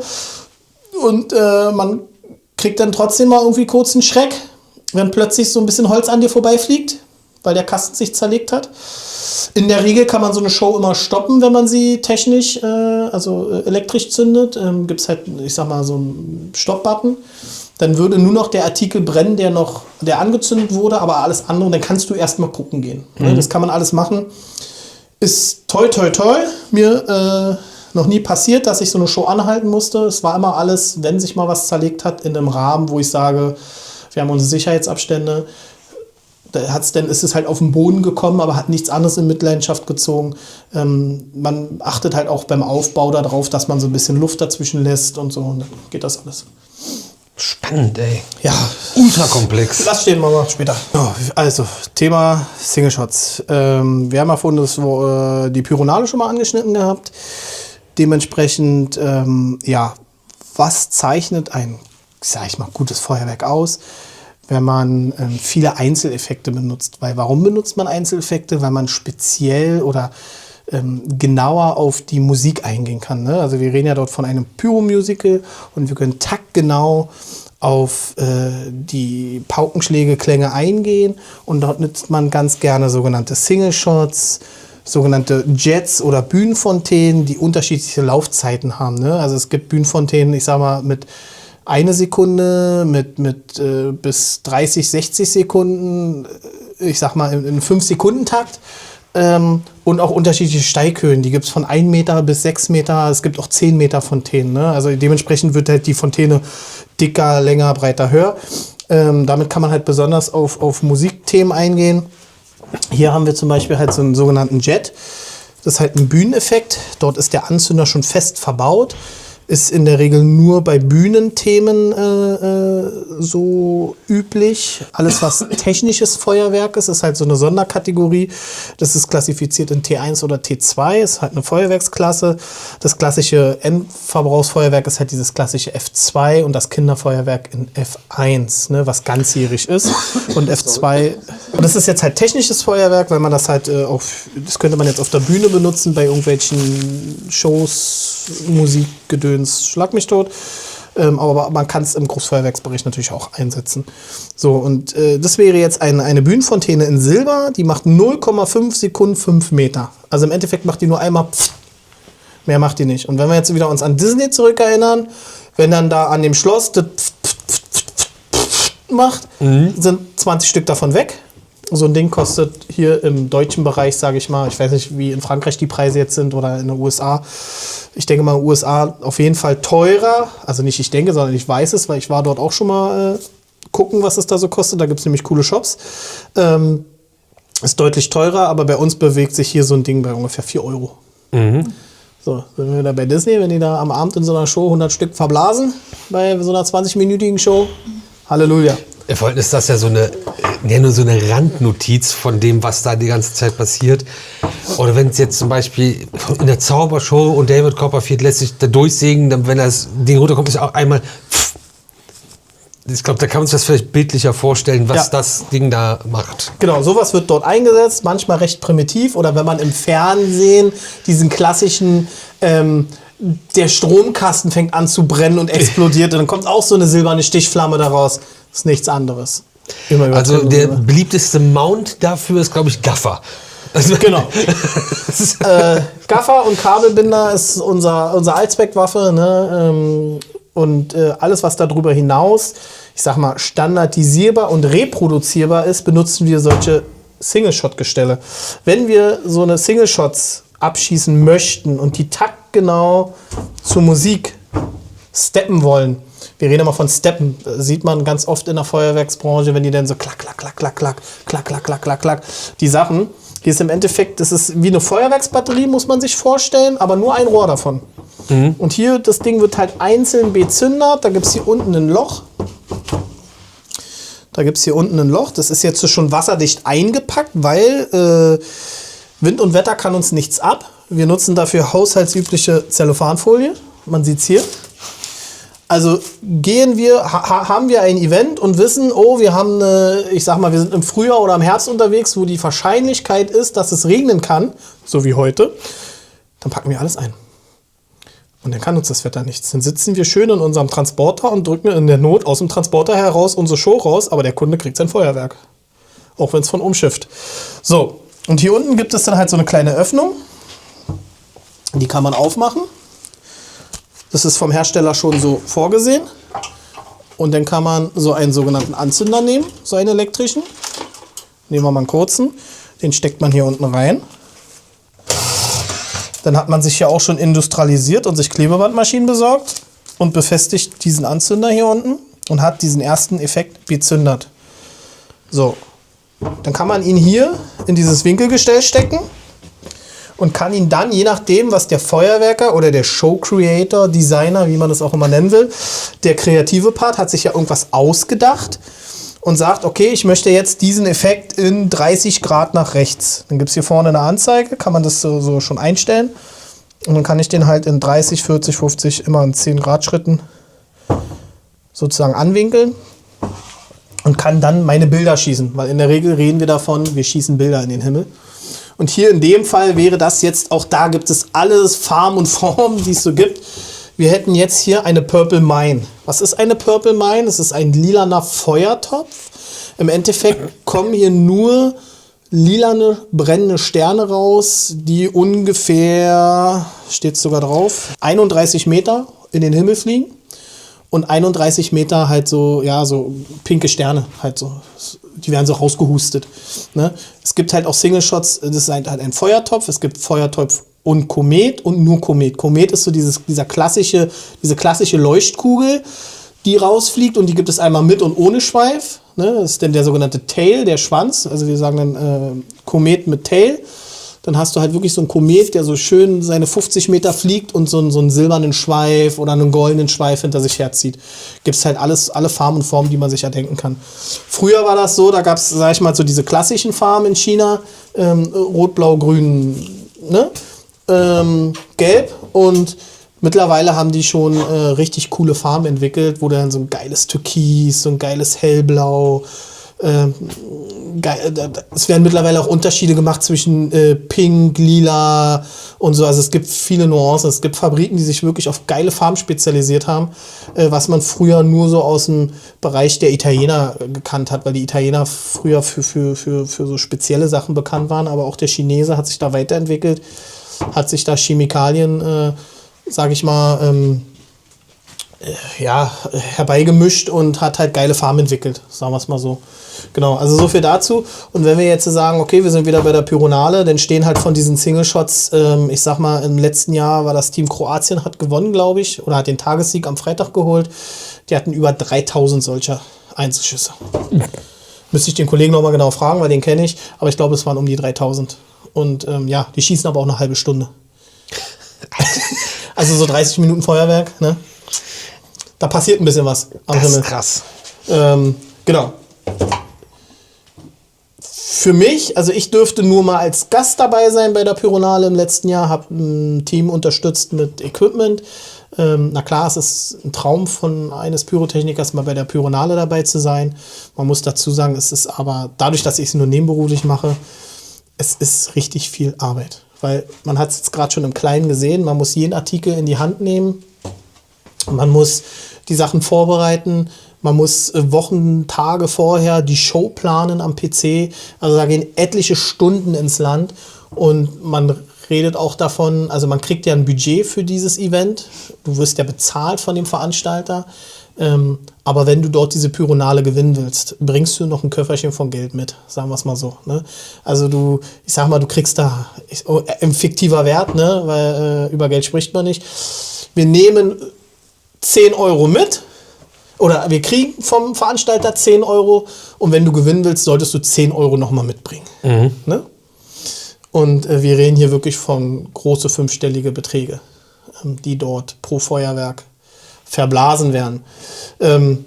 Genau, ich dürfte in meinem Leben in den letzten Jahren an einem kleineren Event teilnehmen mit einem Kollegen von mir zusammen. Also man muss sich das so vorstellen, wir Feuerwerker, gerade die es nicht hauptberuflich machen, wir sind so eine kleine Community, und wir helfen uns alle gegenseitig, und ich habe meinem Kollegen da so ein bisschen unter die Arme gegriffen, und wir haben jetzt 4-mal in Folge eine kleine Meisterschaft gewonnen. Das nennt sich Brandenburger Feuerwerkermeisterschaft, das ist im Speckgürtel von Berlin auf so einem Veranstaltungsgelände, veranstaltet auch ein Kollegium, sage ich mal, aus dem engeren Kreis, ist aber so ein kleines Event, wo halt am Abend bis zu 3 Feuerwerke stattfinden.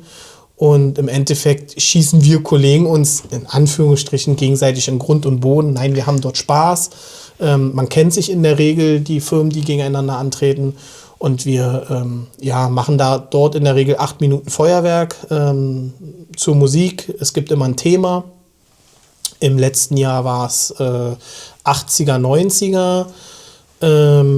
Pop, glaube ich, hatten wir da gehabt. Und davor das Jahr war mein Favorite, war halt Disney. Ne? Disney in the Sky hieß es in Anführungsstrichen, darf man ja auch nicht so wirklich Werbung machen, aber wir haben zu Disney-Titeln geschossen und haben da jede Menge Spaß gehabt. Und davor das Jahr war zum Beispiel das Thema Love Story, da hast du halt zu irgendwelchen Schnulzenliedern geschossen. Ist immer ganz cool. Und jedes Jahr ist immer ein bisschen gibt es immer andere Auflagen, sage ich mal. Also im letzten Jahr haben wir uns dazu committed, gab es dann so wie so ein Pflichtteil. Da hat die Veranstalterin 1 Minute Musikvorgabe gegeben, und alle mussten in der ersten Minute alle zu dieser gleichen Musik schießen. Und dann ist es natürlich interessant, wie setzt jeder das so im Einzelnen um. Ne? Hat Spaß gemacht. Wir haben 4-mal teilgenommen und wir haben 4-mal auch den ersten Platz geholt. Überraschung. Nein, also es ist... Aber Glückwunsch, also Ja. das ist ja nicht selbstverständlich. Und auch Genau. wenn es Competition ist und man das macht, wenn man Spaß hat, lässt sich aus der Warte des vierfachen Siegers auch leichter sagen. Aber Genau. es Es ist ist ja so- cool einfach. Und es ist ja total menschlich, dass man diese Competition, das ist ja nicht, ich bin besser als du, sondern einfach, komm, wir messen uns ein bisschen. Genau, das ist das eine. Und zweitens ist es halt auch so, wirklich alle, die dort antreten, machen es alle aus Spaß an der Freude. Ne? Also ne? Wir müssen alle davon nicht leben, muss man dazu sagen. Ne? Wir haben alle irgendwie einen Hauptjob, also zumindest die da teilgenommen haben. Und wir machen es einfach, weil wir, sag ich mal, ein Stück weit bekloppt sind. Also könnte ich mit meinem Blut unterschreiben, dass jeder Feuerwerker ein Ding am Helm hat. Wir haben einfach Bock drauf. Ne? Sag mal, man könnte sich auf den Sonntag oder auf den Samstag was Besseres vorstellen, irgendwie mit Kumpels beim Griechen sitzen, ein Uso trinken und ein bisschen Fleisch in sich reinschieben. Nee, man sitzt irgendwo auf dem Acker und knippert irgendein Zeug zusammen, drückt auf den Knopf, ich sag mal, arbeitet 10, 12 Stunden, um 5 Minuten Spaß zu haben. Und einen Haufen Geld zu verbrennen. Genau. Geil. Ja. So, Einzelschüsse haben wir uns angeguckt, wir haben uns Bühnenzeugs angeguckt, Thema Disney hatten wir. Kommen wir mal zum Thema der Kugelbombe. Haben wir ja schon mal so ein bisschen angeteasert. Das leidige Thema aus den Medien.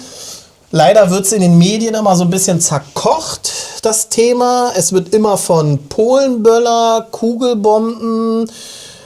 In Berlin wird wieder rumrandaliert und pipapo. Ich möchte dazu nur eins sagen, nur weil es mal irgendwo laut knallt, ist es nicht immer gleich eine Kugelbombe. Ne? Ich glaube vor allem bei dem, das ist ja so das Symbolbild für vieles, kannst du ja bestimmt gleich, wir haben das ja schon erklärt, dass das einfach, wenn du das jetzt anzündest, fliegt uns das sofort um die Ohren, bevor wir irgendwie... Genau, wir haben vorhin diese Stupine, also hier ist es jetzt noch in voller Gänze, ne? Die ist halt fertig verleitet sozusagen, die Bombe, beziehungsweise kommt vom Hersteller schon so. Die Stupine ist hier schon angebracht. Wir als Feuerwerker müssen dann nur noch hier oben entweder einen Anzünder ranbringen, diesen elektrischen Anzünder, was wir vorhin schon gesehen haben, oder wir bauen dieses Teil, was wir vorhin auch schon gesehen haben, an so einen Verzögerer ran. Und dann wird diese ganze Thematik in einen Mörser verladen und wartet darauf, abgeschossen zu werden. So, wie funktioniert so eine Kugelbombe? Sobald wir diese hier oben entzünden, man denkt ja, ich mach's mal auf, gefühlt, man hat hier einen Meter Zündschnur, aber dieser Meter brennt halt in diesen 0,1 Sekunde und entzündet hier unten eine Ausstoßladung. Hier unten in diesem Trichter, diese Bombe wird so rum verladen, hier unten in diesem Trichter befindet sich gekörntes Schwarzpulver. Also es ist nicht Pulver, sondern es ist ein Granulat. Warum ist es ein Granulat? Weil wir dann mehr Oberfläche haben und es ist reaktiver. Würden wir hier Pulver reinmachen, wäre es träger. Ne? Dieses wird entzündet und bringt dieses Projektil, diese Kugel durch die Ausstoßladung in den Himmel. Und dabei entzündet sich hier innen laufend eine sogenannte Verzögerung. Ne, das ist eine innenbrennende Zündschnur, je nach Kaliber, Größe der Kugel, dementsprechend auch diese Verzögerung. Ganz kurz, die Ausstoßladung ist das dann, das Schwarzpulver entzündet sich ja schlagartig, will aus dem Rohr raus, einziger Weg ist oben raus. Genau. Ist das dann wie bei der klassischen Silvesterrakete, dass dann weiter das Ding brennt und Gas gibt? Oder Genau. war es das, ist das einfach nur puff und raus und die ganze Energie wird nur da in die Kugel gebracht? Die ganze Energie wird dort unten in die Kugel gebracht. Das Ding brennt aber weiter, aber es gibt keine Energie wie eine Rakete. Eine Rakete hat ja eine Düse, einen Treiber und beschleunigt immer weiter bis zur Explosion. Ist hier nicht. Also die diese- Beschleunigung hört dann in dem Moment auf, wo Genau. dann... Okay. So, allerdings brennt das Ding noch, weil wir haben eine innenbrennende Lunte und diese entzündet dann hier drinnen eine sogenannte Zerlegerladung. Jetzt müsste man sich das mal als Schnittmodell vorstellen. Das sind zwei Hälften und dort hast du in der Mitte im Kern, ich sag mal in der Größe, so Überraschungsei-Größe mäßig, eine Zerlegerladung, die nichts anderes macht, wie dieses Ding zum Platzen zu bringen. So, dadurch entsteht Feuer und ringsherum sind dann hier sozusagen inwandig an dieser Murmel Sterne untergebracht, also sogenannte dragierte Sterne, das sind die Effektsterne. Und diese Zerlegerladung entzündet gleichzeitig diese Sterne, und das passiert natürlich dann auch wieder in Millisekunden, durch die Explosion hat man halt diesen großen Ball am Himmel und diese Zerlegerladung entzündet diese Sterne. Und je nach Größe und Qualität der Sterne, also ihr könnt teilweise in so einem Bomben, wer kennt sie früher aus dem Kaugummi-Automaten, diese Bubblegum-Kaugummis, teilweise so eine fetten Sterne drin sein und dann brennt so ein Stern auch mal 5 Sekunden am Himmel. Und dann ist es dieser klassische schöne Ball am Himmel, der dann da so... Ne? Was hältst du von so Bildern wie ein Smiley, der in so einem Ding drin ist, der halt nur mit verdammt viel Glück funktioniert, weil der in jede Richtung ja sein kann? Sehr gutes Thema. Also das sind sogenannte Figurenbomben. Gibt es, macht Sinn ab einer gewissen Kalibergröße. Die ersten Figurenbomben, die ersten kleinen Herzen gibt es so ab 75 mm. Wir sind hier bei 150 mm. Der Feuerwerker redet auch immer ganz gerne in Zoll. Bei 75 mm reden wir von 3 Zoll und hier reden wir von 6 Zoll. Ein geiler Smiley sieht wirklich bei so einer 6 Zoll aus. Aber du kriegst ihn auch schon so bei so einer 4 Zoll. In 100 mm kriegst du ihn schon hin. Was passiert dort? Nichts anderes. Der gemeine Chinese sitzt dort in seiner Werkstatt und legt diese Sterne als Smiley dort rein. Mehr ist das nicht. Jetzt muss man aber leider aber sagen, weil es ist ein 2D-Effekt. Jetzt gehen wir mal davon aus, ich lege jetzt diesen Smiley hier so rein, so Punkt, Punkt, Komma, Strich und schieße diese Bombe hoch. Und die Bombe dreht sich ja beim Hochfliegen, die hat ja einen 3.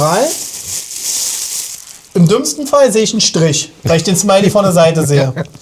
Deswegen, was macht der? Oder der Smiley steht auf dem Kopf. Dann kann man aber wenigstens noch erkennen. Ja, eigentlich Klassiker. Also gefühlt habe ich mir Smileys auf dem Kopf gesehen als alles andere. Genau. Gibt es sowohl als auch Themen, was macht der gemeine Feuerwerker? Er schießt mehrere. Das wenigstens, also wenn ich so Bilder schieße, dann jage ich davon 3, 4, 5, 6 Stück hoch, damit wenigstens einer erkennbar ist.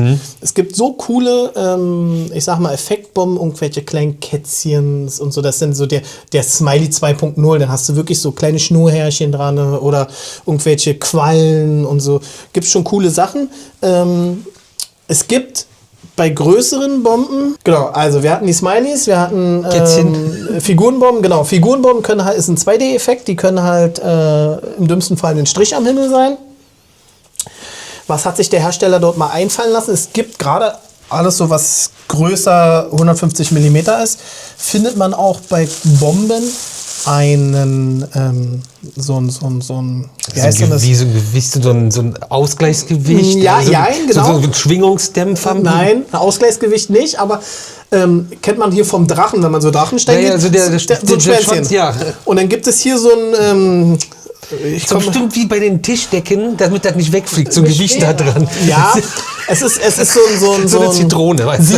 Sisal. So ein Sisal-Seil dran, so, weiß nicht, so 30, 50 Meter, keine Ahnung, 50 Zentimeter bis 1 Meter. Und dadurch kriegt die einen Schwerpunkt und die Bombe fliegt dann, und wir simulieren das jetzt mal, das wäre dieses Sisal-Seil, das würde mit hochfliegen, weil das brennt nicht ab. Und würde die Bombe dann wenigstens schon mal in der Richtung, dann hast du nur noch die Achse. Ja. Dann wäre der Smiley zumindest nicht mehr auf dem Kopf. Gab es früher mal, ist aber auch mehr oder weniger eingeschlafen. Oder halt nur bei größeren Kugelbomben.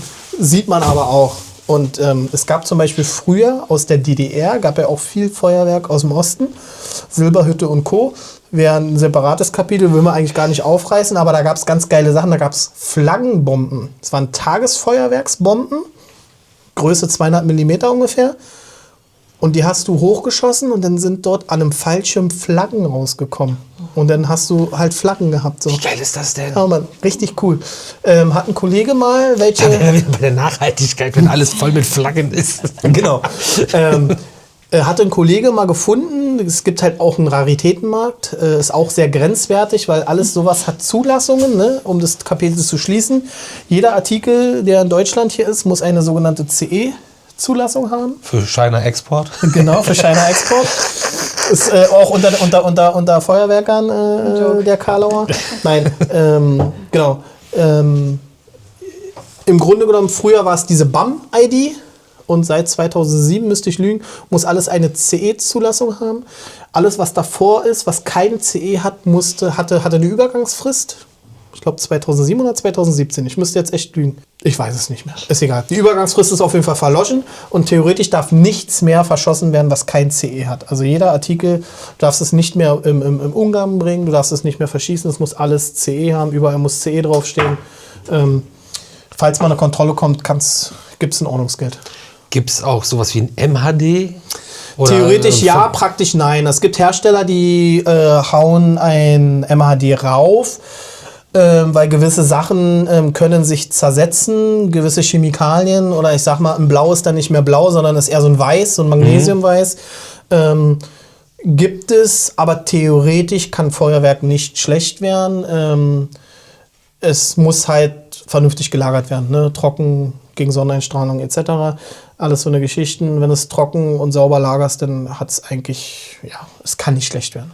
Das war es erstmal dazu. Mega, unfassbar geiler Sneak Peek wahrscheinlich nur. Wir haben wahrscheinlich nur so die Oberfläche angekratzt, aber euch hoffentlich einmal ja grob abgeholt ins Thema Feuerwerk. Und wenn ihr Fragen habt, haut die mal gerne in die Kommentare. Vielleicht gibt es dann irgendeinen zweiten Teil, weiß ich nicht, was wir mal machen. Vielen, vielen lieben Dank für den Einblick und euch viel Spaß beim nächsten Feuerwerk oder morgen um 18 Uhr.